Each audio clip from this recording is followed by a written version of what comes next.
Welcome to the Compassionate Systems Introductory Training happening in Hong Kong. The real essence of check-in is the care and the respect we extend in listening.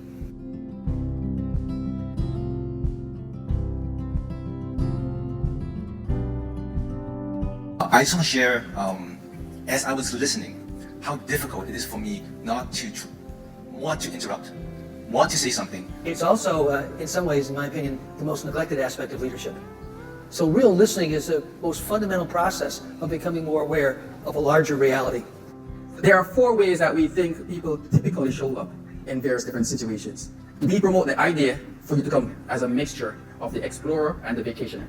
Come with the mental model that you're going to enjoy yourself, you're going to have fun, but the intention is also to learn something new. Be aware, if you're not in that space, you can choose to stay in that space or you can choose to shift. Human beings are naturally designed to be social beings. My feelings and emotion is going to leak into my interaction with them. Their feelings and emotion is going to leak into their interaction with me. The way we show up in those spaces are going to affect the social feel. Mental health and well-being has gone down dramatically everywhere in the world, and particularly for young people. Richie is named what he calls the 4 failures of well-being. It's the whole way in which we've organized ourselves as human beings on this planet that is not conducive for human flourishing. One thing is, helping young people finding agency. So having choices about how they want to address things. With compassion, we cultivate the ability to be with the other, no matter what the other is going through, without becoming overwhelmed by ourselves. And systems awareness is us with a lived experience and a kind of an awareness of what happens in me while I'm in the system that I'm in. This mitigates what Richie calls the failures of well-being, and when we can work with that in a kind of a balanced way, we give ourselves a profound grounding into flourishing, into thriving in this lifetime.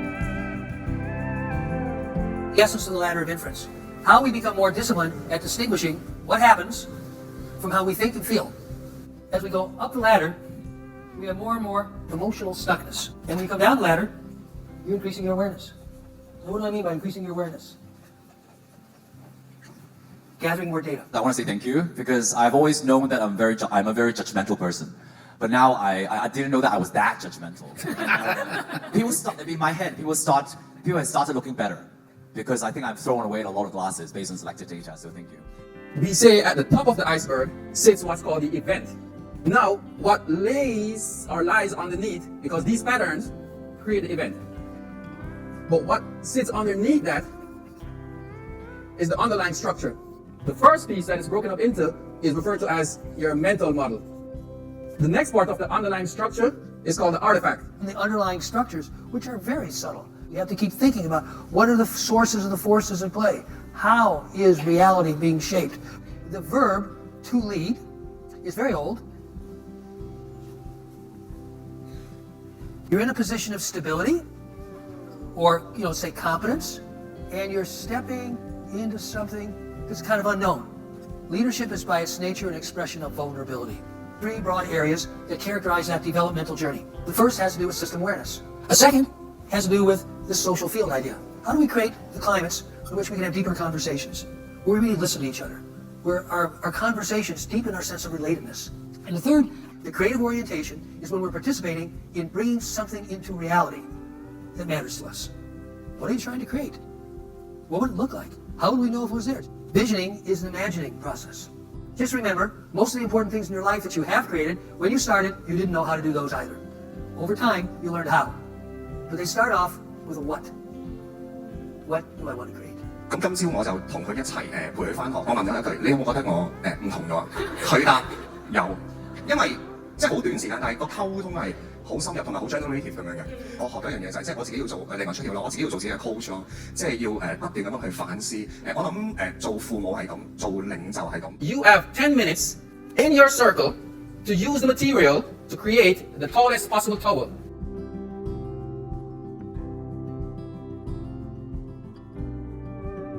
In every social interaction, each person plays a role.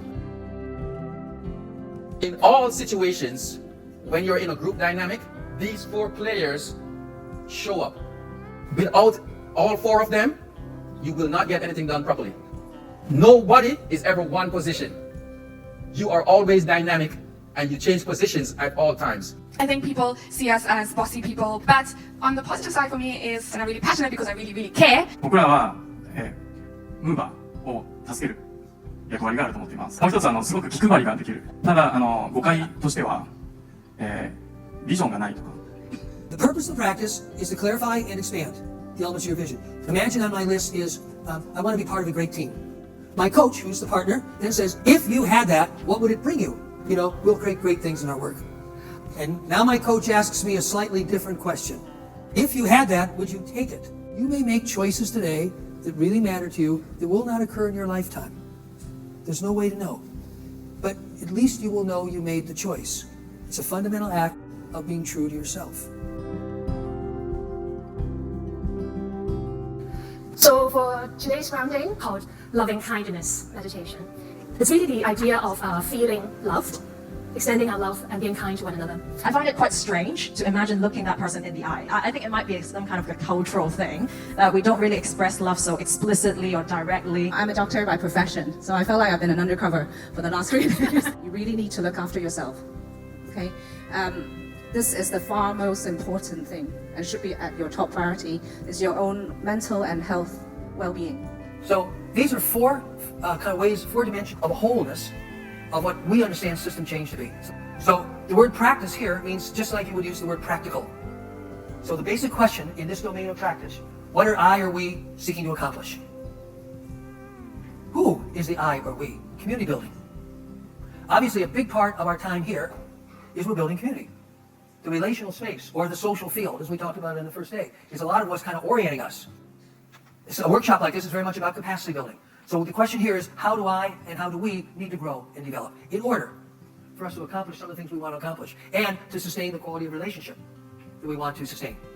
The question behind research is, what are we trying to learn that can be helpful for people who are not here? We are so grateful that the practitioners themselves will be here with us to share their own stories of learning and practice. So these are the 11 presenters who would be here with us today. Let's give all of them a round of applause. With their inspiration and their vulnerability of sharing their stories, hopefully we get a little nudge and the energy to move forward. When we hold a vision and when we work to clarify the vision, there's a part of our awareness that's always also anchored on what exists now, current reality. This gap is what is called creative tension. This tension is the source of the energy in the creative process. Vision, current reality. Tension seeks resolution. When your life is about problem solving, the best you'll ever get is the absence of problems. The reason that creating creative orientation is so important is it reminds us that, well, there's actually things we do want. Changing the entire school is actually start from ourselves and small projects. We are very in gratitude for this, for the energy among ourselves, energy among many people come across as well. Like I really get the energy and more energized to practice it within myself and having that energy to move on. As Catalyst Education Lab, we've been growing the community of practice this year. 2 primary and 6 secondary schools have joined. Schools have actually gone in quite different directions, but falling broadly in these 3 categories: mental health and social emotional learning aspects of both students and teachers. Some has gone into really more exploring into the teaching and learning aspect as a common language and framework for the teacher community to consider school concerns. 日本のコミュニティについて少しだけお話をします。でピーターから教わっていたことっていうのは、もしも教育が変容していくならば、それは先生によるものである。今年間で多分500人ぐらいの先生と一緒にいろんなワークショップを1年かけて10回集まるワークショップをやっています。So I'm hoping that this is the opportunity for us to be one of the first movers of this movement, and I hope we can really bring our vision of creating a better future for our kids. Shared vision is actually a force. It's not a set of words. It's an energetic field. So if you take a nice, slow, deep breath and just relax your focus. You've been working on many different facets: personal, your wellness, your relationships, your work. Pick one particular facet or aspect of your vision and begin to imagine this as if it exists. What are some images or pictures that'll help evoke the reality of this vision? It was the feeling of being closely listened to. The second thing was the feeling of maybe not being alone with my thoughts, but having something there that was reciprocal. The circle is a symbol of equality. Please then come up with 3 words that seems to reflect the voice of the circle. Our first word was connection, third word was heart, second word is me, which we then decided you could reflect it to we, so me discovery. So we come up with a very interesting word that is well-being. It's wow, there's a lot of love. And the second wow will be wow, we know ourselves. We know how to take care of ourselves. So the third wow is here we're full of lots of gratefulness. The famous psychologist Fritz Perls said this really beautifully many years ago. He said, that which is most personal is most universal. There's no magic formula for building shared visions, but there is this principle. Create conditions where people can connect with what truly matters to them. Make it safe for them to talk about what really matters to them. There will be a lot of differences, but as you do more and more, you start to hear the underlying music, the music of our universality.